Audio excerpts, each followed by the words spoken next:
Hello folks, it's Brandon Schaefer. I'm going to do another FAQ video here shortly, so let's get into it. I got a few questions here, so let's get into the first one here. Hey, first of all, congrats on getting HD for YouTube, looks really nice, and also thanks for the tips and stuff, it's really helpful. Hey, no problem. I have a few questions. First question, how do you achieve smooth washes when washing over a dark area with a brighter wash? I get bad texture-like peaks of the underpainting. I want to push back the mountains with a wash, but maybe I need to sand it. Not sure what you mean by wash. Maybe you're talking about glazing. Usually the glazing, you have to have glazing medium. I wouldn't recommend using water. If you want to push like mountains back like that, use some glazing medium with white and you go over it. And not sure what you mean by texture like peaks of the underpainting. It depends on how thickly you put it on. I wouldn't worry about texture with the painting. A painting is something like, it's organic. You want it to be, it's nice when it has texture like that. You know, it's something, it's like living almost, you know? It just gives it this more lifelike quality. So don't worry about texture when you're painting that much. You know, you don't need it to be all smooth. It says here you're a digital painter otherwise, which is really cool, man. And I looked at your work, dude. You're really, you sent me a picture of your acrylic painting, man, and it's really good. I don't know why you're getting lessons from me, because you're on a whole nother level. But so just keep up the good work, and don't get hung up on the small stuff like that, like a little bit of texture on a faraway mountain. You know, you're focusing too much detail on something that's insignificant. You know, just either do some dry brush scumbling with some white to give a hazy effect, or use some glazing medium with white and maybe a little bit of ultramarine. Push those mountains back, just make them more neutral, lighter. That'll push the mountains back, and don't worry about little texture like peaks and stuff. I mean, if you want to, you could sand it down and then just kind of repaint. You know, it's up to you. But keep up the good work. Anyway, second question here that he had. What red are you using for the tree in this painting? So it's one of my paintings with the red tree from a while back. It's very vibrant. Well, I just use red. For red trees, the first layer of leaves, when I do it, they're kind of like a darker red. So somewhat of a purple red, maybe a little green mixed in, blue, etc. mixed in with the red to make it darker. And then as I keep adding highlights, I just get more pure and pure red. So usually the main highlights are just straight, you know, pure red. Maybe sometimes a little touch of white mixed in, but not much, because red and white makes pink and you don't really want that. So sometimes I add in a little bit of yellow, so it gives it more of a red-orange, and yellow kind of keeps the vibrancy there. So give that a shot. Even then, you can glaze over a little bit with the red. If you put too much white, you can glaze with red over it, because it's kind of a transparent color. So if you have just a little bit of paint, it'll go right over the white, and the red will just pop. So give that a shot. It's just really just practicing with red. Red's a difficult color to handle, and I think that's because when you add white to it, it makes pink. So it's hard to really lighten up and get a bright red. You just have to use straight red out of the tube, and maybe white, and then glaze. You know, just play around with that. It's a lot of things you could do with that. Thanks for taking the time to read this, and thanks for all your help. No problem. Okay, next question here. What is the glazing medium you use to achieve the great water reflections? I know you showed it in another video, but I can't locate it. It was in a white bottle. Can I get it at Walmart, or do I have to go to a craft store like Michael's? I've never seen it in Walmart. Usually Walmart just carries like craft paints. They don't even have any, at least at my Walmart, they don't have like painting supplies like that really. I get all my stuff from like Michael's or AC Moore or Hobby Lobby, whatever craft store is out there that carries it. this is what I use for anybody that wants to try it out. There's probably a bunch of different kinds you can get, but this is what I use. Golden Mediums, acrylic glazing liquid, satin. There's probably like a gloss one you can get, but it'll leave like a glossy sheen. If you're going for that effect, then check it out, but I use the satin version. 8 fluid ounces. There's probably bigger ones or smaller ones, so maybe if you're just trying it out, get a smaller one if you can, but it'll last you a while. And it says on here, acrylic medium used to extend the working time of acrylic paints. Useful for creating glazes and increasing flow, leveling, and blendability of all golden acrylic colors. So it's kind of made to go with the paints that I use, but you could use it with any paint. It's not that big of a deal. So there it is. Hopefully that helps. Hopefully that cleared up some things there. Next question, where can I find the virtual color wheel that you used in this lesson, Color Theory Part 4? That was in my Color Theory series, Part 4, the latest lesson. I did a virtual color wheel, or a digital color wheel. Well, you can't really find it anywhere because I made it up. I did it in Photoshop. Maybe I'll post a JPEG of it on my website, just the complete color wheel, so if anybody wants it to use this as a reference, maybe I'll put like a download link or something, if that's what you guys want. It's pretty simple. Just look online, go to Google, type in color wheel, and you should get some pretty, there's probably a ton of different ones out there. But I just wanted to make my own and put my own little presentation together. So check out that video if you haven't. It's called Color Theory Part 4. So just type that in the search bar on my channel page. Next question. Just wondering how you keep your paints from drying. Well, depends on what you're talking about. Usually during, between one painting, depending on the size, I can paint the entire painting in one sitting. My paints never really dry out. If they start to get a little dry, maybe if you're painting outside, if they start to get a little dry, use a small squirt bottle. Doesn't look like I have one laying around. You can get a small squirt bottle from the craft store or Walmart or something, like for $1, and make sure it's like a misting spray. And just mist your paints, like 1 or 2 sprays. Just add a little bit of water, so that'll keep them alive for a little longer. If you don't finish a painting in one sitting and you kind of have a lot of paint there and you don't, you kind of want to save that, it's kind of tough. You can't really do much. If you have it on a paper plate, like if you have the edges on a paper plate that are up higher, I used to put a paper towel across it and then just spray the paper towel really wet, like so much, so it would go through the paper towel and wet the paints, and it would kind of just keep them wet. It's hard to say, really. Sometimes you just got to do what you got to do and just let those paints dry up and just use some more paint the next day. So hopefully that helped. Hopefully, it was useful in some way. Next question.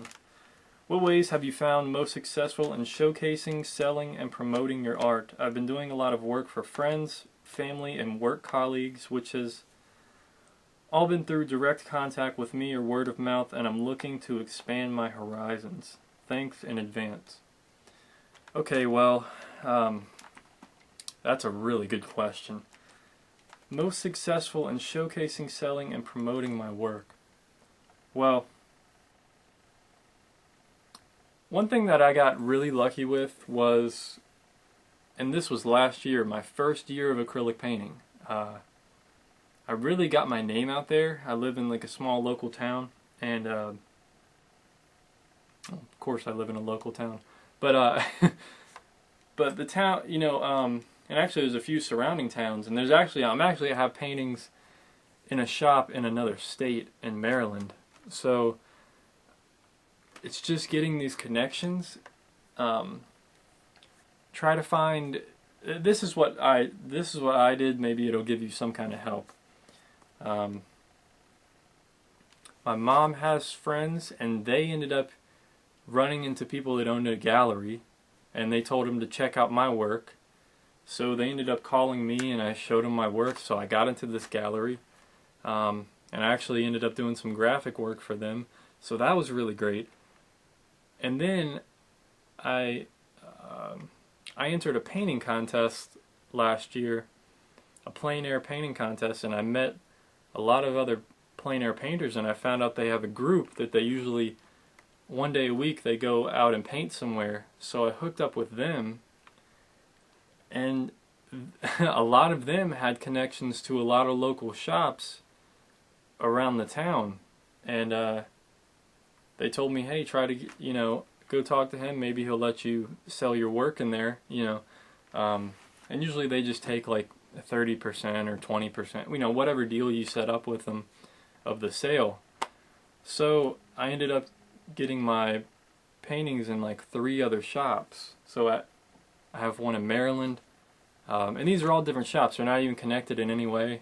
One up the street from my house, another one about 40 minutes away up north. So that really kind of got my name out there, and just doing contests and finding a painting group, or even if there's not one around your town, like start a painting group. Get online and try to make like a meetup group or some kind of Facebook group, and if you know any friends that paint, just go out and painting, and you'll start attracting people to your work. Because I used to go and plein air paint outside, and a lot of people would stop by and say, oh, what are you painting? And that looks great. And I'd give them my business card. Hey, check out my work if you enjoy painting and looking at art, So it's a good way to connect and make connections. So let me kind of recap and summarize there. Galleries, check out local shops like consignment shops and stuff. Maybe they'll sell your work. Just try to get your name out there so that people know you. Not that everyone knows me. I mean, there's 40 or 50,000 people in my city, so it's not like everyone knows me. But a lot of people, when I do like these events, and there's even some events you can do, if your town has those. Mine does like two a year, like the Peach Festival. It's like a weekend. You set up a little tent for so much money, and you can sell whatever you want. And the same people that go to those events like saw me at different locations. Like, oh, I remember you, and they end up buying a small piece of my work or something. So it's really tough. And try selling online maybe too. Start up your own website or blog site. Sell through PayPal. Put videos on YouTube. I mean, the best thing to do is study successful artists and successful people. Read some books about being successful, what kind of traits you need to have, and start getting to business, man. That's the way to go. And just for me, it kind of came naturally. This is just kind of my calling. But yeah, friends, family, and work colleagues, those are the best people, because you just have to get them to tell people. And number one, focus on your art. Make it as best as you possibly can. Because you don't want people to go, that's art's okay, but blah blah. You want to like wow people. And mostly everyone that's seen my work is like, of course they're not going to like diss it in front of me. But they say, wow, you've only been painting for a few months and that's really great already. Wow, like you're going to be really good. So get your friends and family to tell their friends and family. Word of mouth is so powerful, so don't underestimate it. That's really how everything begins. And then once it hits the internet, then it goes global. So everything kind of starts out by word of mouth. So hopefully that helped a little bit. It's kind of a long, drawn-out answer, but hopefully that helped you. Okay, on to the next one. What are some tips? Let me start again. What are some tips you would give on painting movement in a painting? For example, water rippling in the ocean or wind blowing leaves on a tree. I hope this question makes sense. Also, thanks for making videos. They really help me a lot. Well, the question makes sense. Tips for painting movement. That's really interesting. I can't say that I've really done that before. I have done some ocean scenes with the water rippling and stuff. That's kind of different than trees blowing in the wind, but I know what you're saying.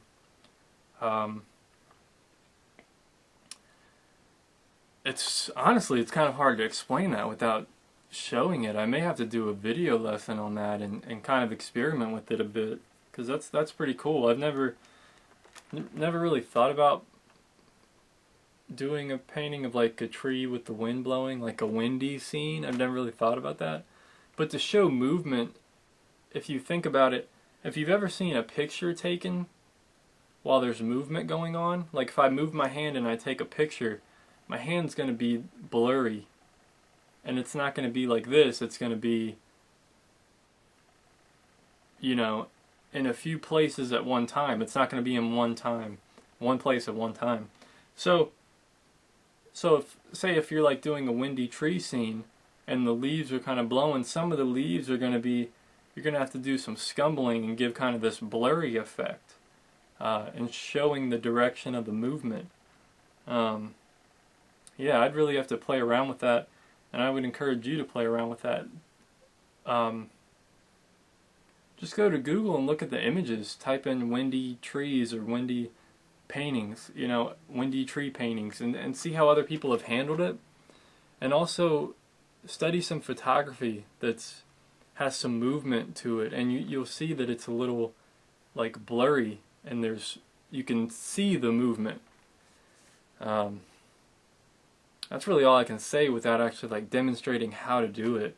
And I've never really done it myself, so I'd have to play around with it a little bit at first before I'd like teach it and demonstrate the way I would think of how to do it. Excuse me. So hopefully that helped at all. So just play around with that and check it out, research it a little bit, and see what you can do with it. It's the best advice I can give. So that's all the questions I have. Kind of a longer video, so I apologize, but hopefully you guys enjoyed it anyway. It's just going to take me a little longer to get it up on the server here with the HD, but that's no problem. So there's an email address at the beginning of this video. Send your comments, questions. If you want me to answer a question like this in a video next time, you can post comments down below, Facebook message me, but sending me the emails, it's a good way to kind of keep it like that. So I prefer if you did that, but I'm still going to compile them, so do whatever is easier for you, and I'll make it happen, so don't worry about it. Anyway, thank you guys for watching. Like and subscribe if you wish to see more. I'd appreciate it. Thank you very much. I love you guys. Take care of yourself, and peace be with you and your family, my friends.